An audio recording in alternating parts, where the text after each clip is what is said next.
content subject matter area, but it also has unique, interesting, and current methodology in it as well. How would you, what's the word you used, I guess it's in the metadata, or it's in, you get people to tell you what categories it belongs in. How does that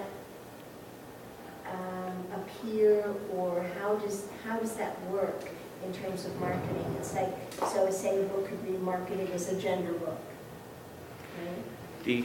But the methodology in it is also something that would be of interest to other areas of academia, regardless of the gender.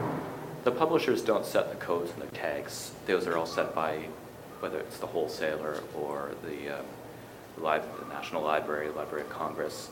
So we have a person who does does two things: is working on the data and working on our website. So that's a lot of the work that he does, and he goes through all the different venues for which we send data and places books according to their tags that's appropriate. We've had people who have didn't like how their book appeared on Amazon because it was registered under cultural studies when they thought it should be under digital immersive art, I think it was, that she wanted it under. And I had to explain there is no such category as digital immersive art.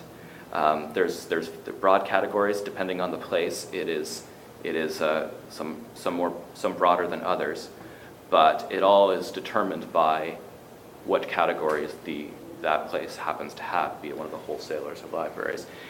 But where you can get into the finer details is in the catalog copy, which is also used as the descriptive copy for electronic venues.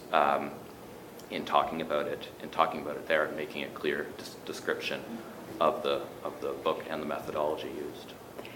This is probably more information than you need to know, but the subject coding system is called BISAC, and it's a system that's been established for the book industry, and it's geared to really trade publishing and book selling, and it's very base. A lot of the subjects are pretty basic, and I know that there is a committee that meets regularly in the U.S. and that the Association of American University Presses has members on that committee to try and refine the BISAC coding such that it serves the purposes of academic publishing better.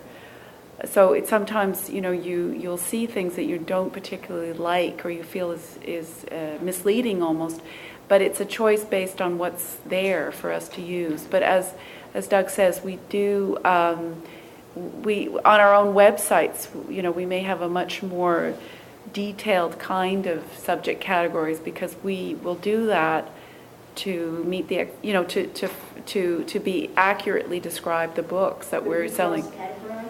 We can cross-categorize, and we do that a lot on our website, and we will do that quite frequently within the catalog copy. But as Doug says, the files that go out to, let's say, the online retailers, very, very narrow. And so you may not be terribly pleased with the way it's categorized, but there's not a whole lot we can do. The funny thing with the BISAC codes, too, is that they're very culturally biased toward the U.S. Yes, that's the other thing. So you'll have U.S.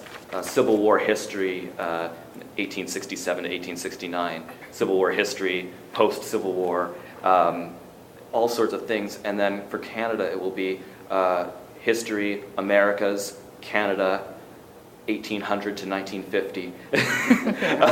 Yeah, there's not a lot happened in there. Yeah, No. so it's especially difficult for Canadian publishers to get right. their descriptions accurate.